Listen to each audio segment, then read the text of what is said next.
Sir, जो अभी चुनाव आए हैं, कांग्रेस पार्टी के नतीजे आपके अनुरूप आए हैं, क्या लगता है?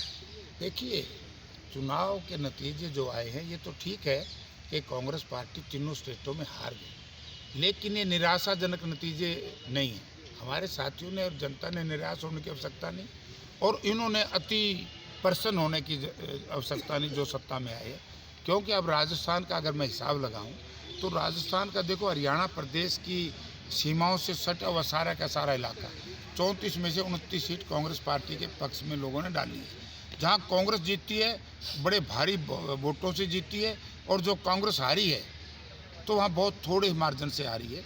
तो इससे यह कि राजस्थान में जब जैसे ही लोकसभा के चुनाव आएंगे कांग्रेस पार्टी वहाँ पर बहुमत हासिल करेगी। जहाँ तक छत्तीसगढ़ और मध्य प्रदेश का सवाल है, पार्टी ने उसमें मंथन चिंतन किया है, कर रही है, और जो कमियां रही हैं पार्टी उनको दुरुस्त करके दोबारा नए सिरे से मैदान में आएगी, और कांग्रेस पार्टी वहाँ भी बड़ा भारी बहुमत लेगी।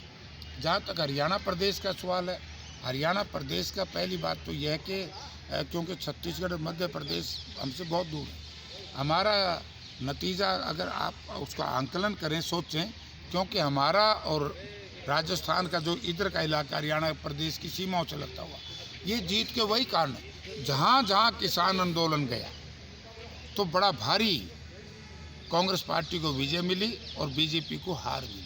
हरियाणा प्रदेश में ये वही इश्यूज काम करेंगे। हरियाणा प्रदेश में चौधरी भूपेंद्र सिंह हुड्डा ने जो 5, 6, 7 गारंटी है वो दी है, और एक बार बीजेपी वाले मोदी जी की गारंटी। अरे भाई, मोदी जी की गारंटी में बीजेपी के लोगों से पूछना चाहता हूँ, और इस प्रदेश और देश की जनता से पूछना चाहता हूँ, मोदी जी की तो ये भी गारंटी थी हर खाते में 15 लाख रुपए आएंगे।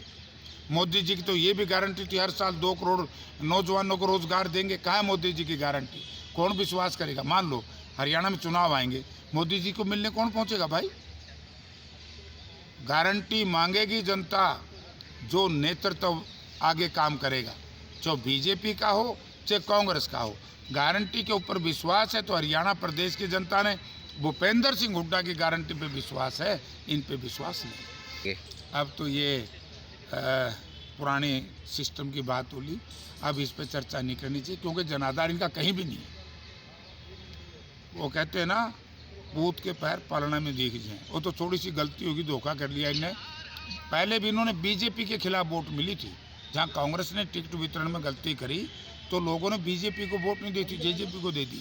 अब जनता समझ गई है कि इन्होंने जनता के साथ धोखा किया है, अब इन पे किसी का विश्वास नहीं। विपक्ष आपके समक्ष हर जगह हुआ, अब जिला स्तर पर, ब्लॉक स्तर पर पार्टी के अध्यक्ष उदयभान जी और हमारे हम सब के नेता चौधरी भूपेंद्र सिंह हुड्डा, हमारे नौजवान सांसद दीपेंद्र सिंह, हम लोग, हमारे साथी, आप देख रहे हो जगह जगह जनसंपर्क अभियान कितना तेजी से बढ़ाया हुआ है, इसको और तेज बढ़ाए।